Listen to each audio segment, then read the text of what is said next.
स्वागत है आप सभी का नई कहानी में। मैंने हमेशा से यही सुना था कि शादी के बाद की ज़िंदगी बहुत मुश्किल होती है। अक्सर लोगों का यही कहना होता है कि शादी के बाद बेटियां पराई हो जाती हैं और जब बेटी बहू बनकर ससुराल जाती है तो ससुराल में बहू को बेटी जैसा प्यार नहीं मिलता। लेकिन इस मामले में मैं खुद को बहुत खुशकिस्मत समझती हूँ कि मुझे इतना अच्छा ससुराल मिला। मेरे ससुराल में सिर्फ 3 ही लोग थे, मेरे ससुर, ननद और मेरे पति, और सभी बहुत अच्छे थे। मेरे ससुर का मिजाज बहुत ही सादा था। वो अक्सर कम ही बात करते थे और जब भी बोलते तो बहुत हल्की आवाज़ में बोलते थे और हमेशा अपनी नज़रें नीची रखा करते थे। मैंने कभी अपने ससुर को ऊंची आवाज़ में बोलते हुए नहीं सुना। आज भी मैं खाना बनाकर रसोई से जल्दी फ्री हो गई थी और अपने पति के घर आने का इंतज़ार कर रही थी कि तभी अचानक से बहुत तेज़ बारिश शुरू हो गई। मुझे अपने पति की फ़िक्र होने लगी कि वो कैसे बारिश में घर आएंगे। सावन का महीना था और आज दोपहर से ही बहुत तेज़ बारिश हो रही थी। इतनी बारिश हो रही थी कि रुकने का नाम ही नहीं ले रही थी। मुझे बादलों की गरज और बिजली के चमकने से हमेशा से ही बहुत डर लगता था। जब से मेरी शादी हुई उसके बाद से ये मेरी पहली बारिश थी और हमेशा मैं यही सोचती थी कि शादी के बाद की पहली बारिश मैं अपने पति के साथ एंजॉय करूंगी। लेकिन शाम होते ही मेरे पति ने फ़ोन किया कि मौसम बहुत ज़्यादा ख़राब है और बारिश की वजह से जगह जगह पानी भर गया है, इसलिए वो आज घर नहीं आएंगे और अपने ऑफिस में ही रुकेंगे कि जब बारिश रुक जाएगी तो वो तभी घर आ पाएंगे। मैं ये सुनकर बहुत घबरा गई थी और मैंने जल्दी से जाकर ये बात अपने ससुर जी को बता दी कि आज नितिन घर नहीं आएंगे।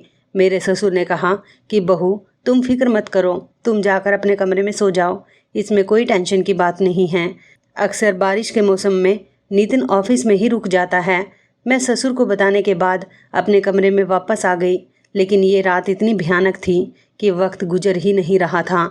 कई घंटों से लगातार बारिश हो रही थी और बादलों की आवाज़, बिजली की गड़गड़ाहट से डर की वजह से मेरा दम निकल रहा था और मैं अपने बिस्तर पर लेटी हुई एक ही कोने पर सिमट रही थी। मेरे कमरे की खिड़की से चमकती हुई बिजली साफ नज़र आ रही थी और अब मैं अकेली अपने कमरे में और नहीं रह सकती थी। इसलिए मैंने सोचा कि क्यों ना मैं अपनी ननद सीमा के साथ उसके कमरे में सो जाऊं। मैं डरते डरते बड़ी मुश्किल से अपनी ननद के कमरे में जाने लगी। मेरा डर से बुरा हाल था।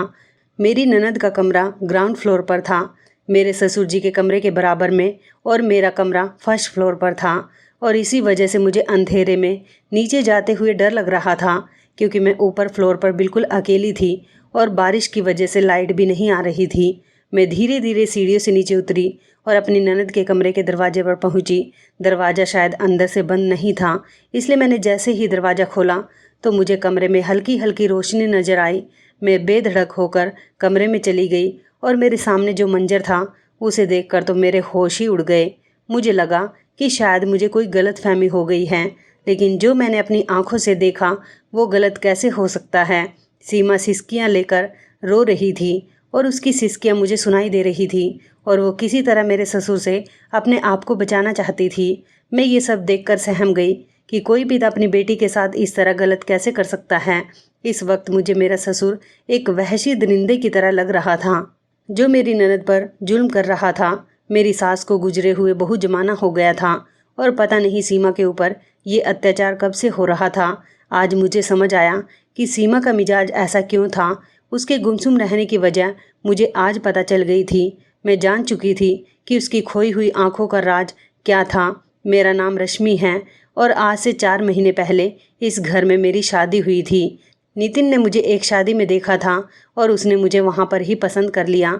इसके बाद उसने मेरा रिश्ता भेजा और मेरे घर वालों ने नितिन के बारे में जांच पड़ताल की और उन्हें पता चला कि लड़के का परिवार छोटा है और लड़के का अपना ही कारोबार है और पॉश इलाके में उसका खुद का घर है। तो उन्होंने इस शादी के लिए हाँ कर दी और हमारा रिश्ता तय हो गया।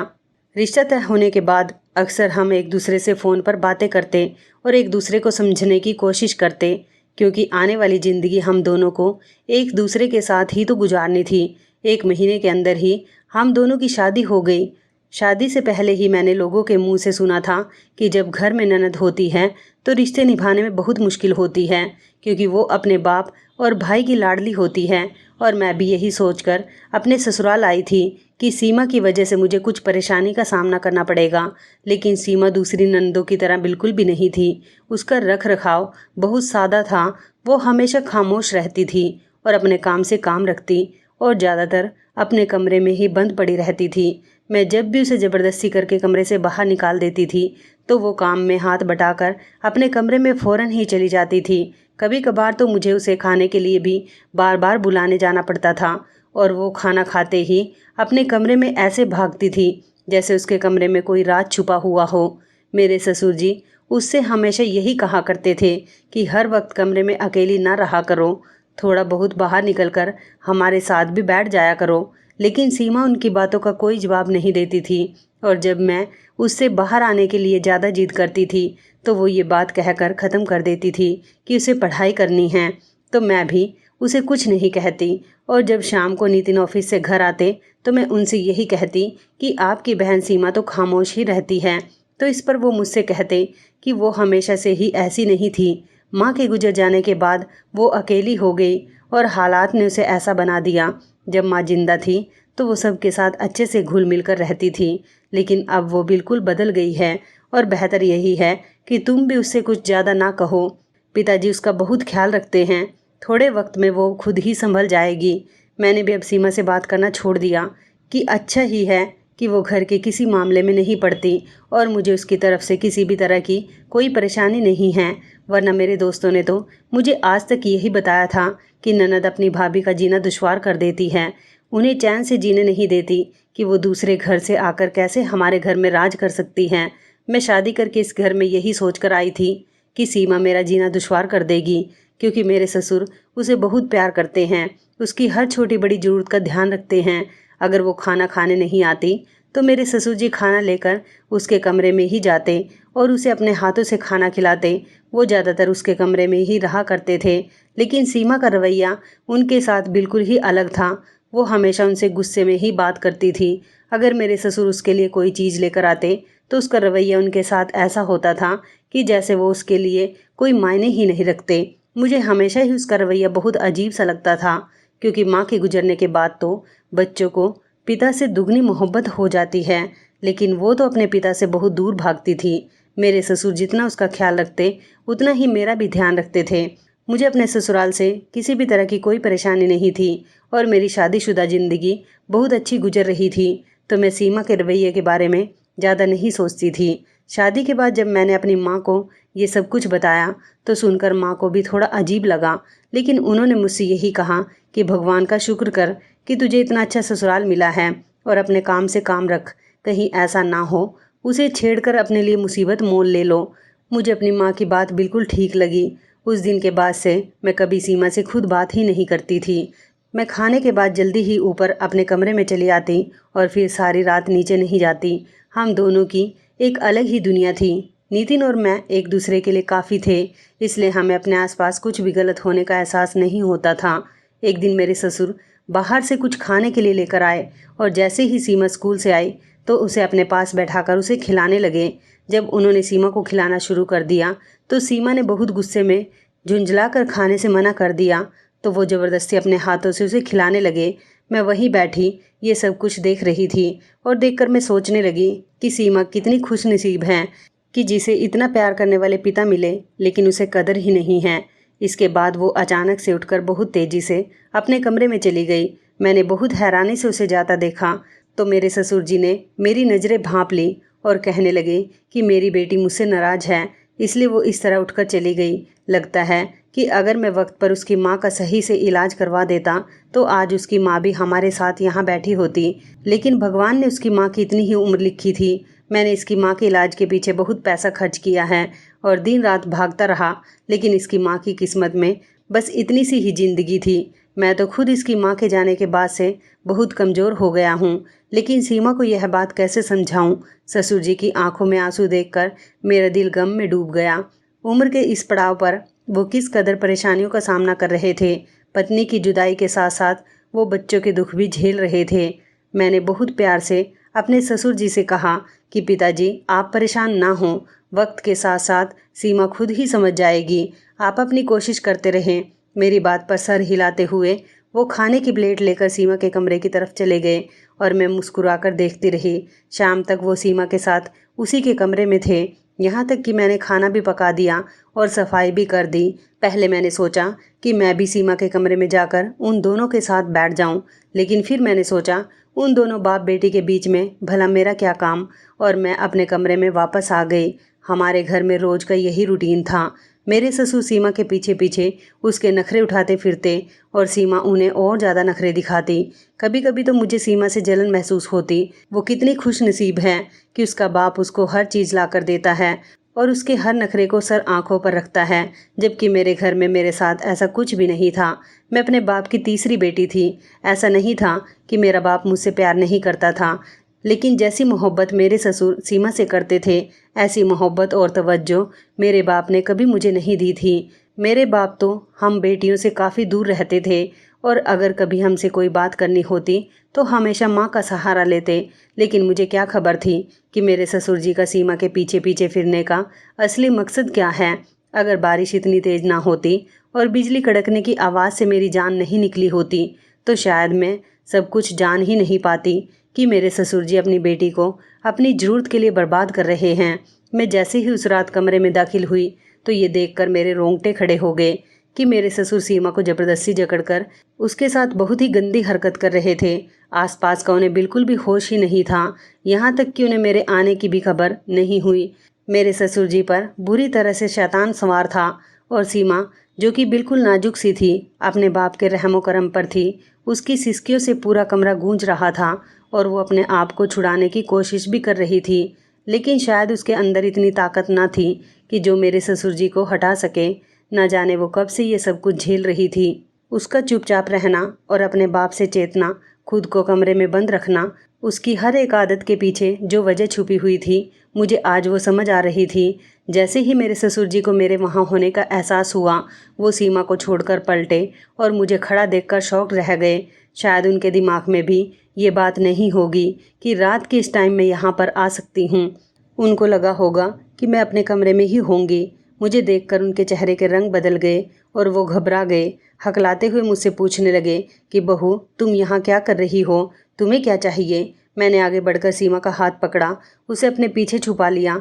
वो बुरी तरह से कांप रही थी। मैंने कहा कि बेहतर यही होगा कि आप अभी और इसी वक्त यहाँ से निकल जाएं। आप जैसे बाप को तो मैं चौराहे पर सूली पर लटका देना चाहती हूँ, ताकि आइंदा कोई ऐसी दरिंदगी का निशाना ना बने। ये सुनते ही मेरे ससुर भी एकदम से गुस्से में आ गए और कहने लगे कि ज़्यादा बकवास करने की जरूरत नहीं है। सीमा ने मेरे खिलाफ तुम्हारे कान भर दिए हैं, तभी तुम मुझसे ऐसी बातें कर रही हो। मैं उनकी इस बात पर हैरान हो गई, क्योंकि कैसा ढीठ आदमी था। मैंने सब कुछ अपनी आंखों से देखा था और उसके बाद भी झुठला रहा है। मैंने गुस्से में कहा कि आप कैसे बेगैरत इंसान हैं। इतना बड़ा पाप करने के बाद भी आपको जरा भी शर्म और पछतावा नहीं है। मैं आपसे आखिरी बार कह रही हूँ, अगर आप अभी और इसी वक्त यहाँ से नहीं गए तो मैं पुलिस को फ़ोन करके यहाँ बुला लूँगी। मेरी जरा सी धमकी से डरकर वो कमरे से बाहर चले गए और मैंने जल्दी से कमरे का दरवाज़ा बंद कर लिया। सीमा की हालत बहुत ख़राब थी और डर तो मुझे भी बहुत लग रहा था, लेकिन ना जाने मेरे अंदर इतनी हिम्मत कहाँ से आ गई कि आगे बढ़कर मैंने उसे गले लगा लिया। ऐसा करते ही वो फूट फूट कर रोने लगी। न जाने कितने समय का गम था जो उसके दिल में छुपा हुआ था, इसलिए मैंने उसे चुप नहीं कराया बल्कि रोने दिया। रो रो कर उसका दुख कुछ कम हुआ तो उसने मुझे खुद ही बताना शुरू किया कि वह 11 साल की थी जब उसकी माँ की शादी मेरे ससुर से हुई। सीमा की यह बात सुनकर मुझे बड़ी हैरत हुई और मैंने उससे बीच में रोकते हुए पूछा कि क्या तुम मेरे ससुर की सगी बेटी नहीं हो। जिस पर सीमा ने नहीं में सिर हिला दिया और कहने लगी कि मेरे सगे बाप ने तो मेरी माँ को कुछ ही सालों के अंदर तलाक दे दी थी और सीमा को भी उसकी माँ के हवाले कर दिया था, जबकि माँ सीमा को नहीं लेना चाहती थी। सीमा ने बताया कि उसकी माँ का ये मानना था कि वो सीमा की मौजूदगी में दूसरी शादी नहीं कर सकती और उसे सीमा की खातिर सारी ज़िंदगी अपने आप को एक बूढ़ी औरत बनाकर रखना होगा, जिसकी ना कोई उमंगें होंगी और ना ही उसका कोई दूसरा सहारा होगा। लेकिन अचानक ही सीमा की माँ ने नितिन के पिताजी से शादी कर ली। वो सीमा की माँ के साथ सीमा का भी बहुत ख्याल रखते थे। सीमा की माँ बहुत खुश थी कि उसे इतना अच्छा पति मिल गया है जो उसका तो क्या, उसकी बेटी तक का ख्याल रखता है। लेकिन वो नहीं जानती थी कि उसके पिता की नीयत में खोट है। सीमा ने बताया कि जब उसकी माँ जिंदा थी उसके पिता उसके साथ बहुत अजीब हरकतें करते थे। सीमा की उम्र जब 12 साल थी और वो अपनी जवानी की दहलीज पर कदम रख रही थी, उसे सही गलत का अंदाज़ा होने लगा था। वो समझ रही थी कि उसका सौतेला बाप उससे क्या चाहता है और किस तरह से उसे देखता है और उसके साथ किस तरह की हरकतें करता है, उसे कहाँ कहाँ छूता है और क्या करने की कोशिश कर रहा है। लेकिन वो अपनी माँ की वजह से खामोश थी। वो नहीं चाहती थी कि इस बार अपनी माँ के तलाक का कारण वो खुद बने। सीमा सिसकियाँ भरते हुए बता रही थी कि नितिन के पिता यानी मेरे ससुर जी उसकी माँ की मौजूदगी में ही उसे ज़बरदस्ती कमरे में सोने पर मजबूर करते थे और जब उसकी माँ गहरी नींद में होती तो वो सीमा को परेशान करने लगते। कुछ वक्त मैं ऐसे ही सब कुछ बर्दाश्त करती रही, लेकिन फिर एक दिन उसने अपनी माँ से इस बारे में बात की तो उसकी माँ ने उस पर भरोसा करने के बजाय उसके मुंह पर एक थप्पड़ मार दिया और कहने लगी कि तुम्हें शर्म नहीं आती, अपने बाप के बारे में कैसी बातें कर रही हो, वो तो हर वक्त तुम्हारा कितना ख्याल रखते हैं और तुम ऐसे अच्छे इंसान पर यह किस तरह के झूठे इल्ज़ाम लगा रही हो। मेरी सगी माँ ने मुझ पर भरोसा नहीं किया तो मैं किसी और से क्या शिकवा और गिला करती। दिन ऐसे ही गुजरते गए और दिन गुजरने के साथ साथ मेरा यह सौतेला बाप और ज़्यादा शेर होता जा रहा था। जैसे जैसे मैं जवान हो रही थी उसकी नीयत और ज़्यादा ख़राब होने लगी थी। पहले तो वो सिर्फ मुझे थोड़ा बहुत ही परेशान करता था, लेकिन जैसे जैसे मैं जवान होने लगी वो अपनी हद पार करता जा रहा था। और एक दिन ऐसा हुआ कि जब उसने अपनी सारी हदें तोड़ दी। उस दिन मेरी माँ किसी काम से बाजार गई हुई थी और जब वापस आई तो उसने सब कुछ अपनी आंखों से देख लिया और उसके बाद वही हुआ जिसका मुझे डर था। मेरी सगी माँ मुझे ही इस बात का दोष देने लगी कि मैंने उसके पति को बहका दिया है और अपनी जवानी और अदाओं से अपने सौतेले बाप पर ही डोरे डाल दिए हैं। उन्होंने फ़ौरन मेरे मुंह पर चांटा मारा और मुझे आस्तीन में छुपी हुई एक नागिन कहने लगी जिसने अपनी माँ का घर खराब किया है। मैंने माँ को बहुत समझाने की कोशिश की कि मेरा इसमें कोई कसूर नहीं है, मैं तो खुद हालात की मारी हुई हूँ और काफ़ी सालों से इस आदमी की हैवानियत से परेशान हूँ। लेकिन मेरी माँ को बिल्कुल भी यकीन नहीं आया। उसे ये बात बर्दाश्त ना हुई और उसे दिल का दौरा पड़ गया। कुछ दिन अस्पताल में रहने के बाद ज़िंदगी की बाजी हार गई और मौत को गले लगा लिया। लेकिन जाने से पहले उसे इस बात का एहसास हो गया था कि कसूरवार मैं नहीं बल्कि उसका खुद का पति है। मेरी माँ ने मरने से पहले मुझसे माफ़ी मांगी, लेकिन मुझे इस माफ़ी की अब कोई ज़रूरत नहीं थी, ना ही इसकी चाहत थी, क्योंकि अगर मेरी माँ कुछ दिन पहले मेरी बातों पर यकीन कर लेती तो नौबत यहाँ तक नहीं आती और मैं बर्बाद होने से बच जाती और यूं रोज़ रोज़ अपने ही सौतेले बाप के हाथों बर्बाद ना होती। माँ के मरने के बाद पहले तो मैंने सोचा कि मैं घर छोड़कर कहीं चली जाती हूँ, लेकिन फिर मुझे इस बात का एहसास हो गया कि एक अकेली औरत के लिए तो सारा ज़माना ही लुटेरा बन रहा है। यहाँ अकेली लड़की को देखकर हर किसी के अंदर दरिंदा जाग जाता है और मैं तो फिर भी जवान लड़की हूँ। ऐसे में मैं इस घर को छोड़कर आखिर जाती तो जाती कहाँ, क्योंकि जहाँ भी मैं जाती वहाँ पर मेरे साथ यही सब कुछ किया जाता। मजबूरन मुझे अपनी किस्मत को मानकर अपने सौतेले बाप के पास ही रहना पड़ा और मैंने अपने हालात अपनी किस्मत पर छोड़ दिए। मैंने कभी ये बात अपने सौतेले भाई यानी नितिन भाई को भी नहीं बताई, क्योंकि मुझे डर था कि अगर नितिन भाई ने मेरी बात का भरोसा नहीं किया तो उसके बाद तो मैं कहीं की भी ना रहूँगी। मेरी माँ की मौत को आज 6 साल होने वाले हैं। इन गुजरे हुए 6 सालों में हर दिन मेरे सौतेले बाप ने मेरे साथ ऐसा ही सलूक किया है। मैंने सीमा के हाथों को अपने हाथों में दबाया और उसे यकीन दिलाया कि आज के बाद तुम्हारे साथ ऐसा कुछ नहीं होगा। मैं मरते दम तक तुम्हारे साथ हूँ और तुम्हारे साथ कुछ भी गलत होने नहीं दूंगी। मैंने उससे कहा कि अगर तुम पहले से ही ये सब कुछ मुझे बता देती तो मैं तुम्हारी मदद ज़रूर करती। जिस पर सीमा हंसी और कहने लगी, मैं तो वो हूँ जिस पर उसकी सगी माँ ने भरोसा नहीं किया, तो मैं कैसे सोच लेती कि कोई और मुझ पर भरोसा करेगा। सीमा की हंसी में जो दर्द था वो मेरे दिल को छलनी कर गया। बारिश अभी तक थमने का नाम ही नहीं ले रही थी और सुबह की पहली किरण भी अब निकलने लगी थी। आखिरकार कुछ ही देर में बारिश का जोर टूटा और धीरे धीरे दिन निकलने लगा। मैंने वो रात सीमा के साथ उसके कमरे के अंदर ही गुजारी। सुबह के बाद जैसे ही नितिन घर आए तो मैंने हिम्मत करके उनके सामने सारी सच्चाई रख दी। नितिन का इस बात को मानना बहुत मुश्किल ज़रूर था, लेकिन नामुमकिन नहीं था। वो भी सीमा के बचपन के रवैये को बहुत ज़्यादा महसूस करते थे, लेकिन उन्हें इस बात का बिल्कुल भी नहीं पता था कि इसके पीछे उनके खुद के बाप का इतना बुरा सलूक होगा। नितिन गुस्से में अपने पिता के कमरे में गए। वो बिस्तर पर लेटे थे। नितिन ने उन्हें आवाज़ दी, लेकिन उनके जिस्म में कोई भी हरकत ना हुई। नितिन ने आगे बढ़कर उन्हें हिलाया तो उनकी गर्दन एक तरफ को झुक गई।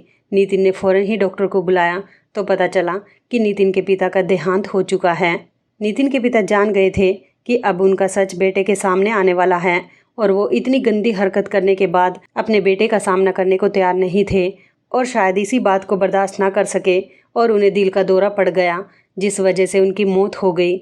उनकी मौत ने सीमा को हर दिन मरने से तो बचा लिया था, लेकिन उन दिनों और सालों का क्या जो उसने उस बदतमीज़ और बेहया आदमी की दरिंदगी बर्दाश्त करते हुए गुजारे।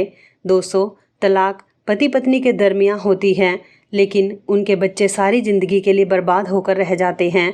हमारे समाज में ना जाने कितनी लड़कियां सीमा की जैसी होंगी जो अपने सौतेले बाप के जुल्म सितम का शिकार हैं। पति पत्नी को एक दूसरे को छोड़ने से पहले अपने मासूम बच्चों पर नज़र डालनी चाहिए और सोचना चाहिए कि अगर हमने डिवोर्स ली तो उनके बच्चों का क्या होगा। आखिर अपनी लड़ाई झगड़े का बोझ हम अपने बच्चों पर क्यों डालें, ताकि कोई बच्चे किसी दूसरे के हाथों का खिलौना ना बन सके।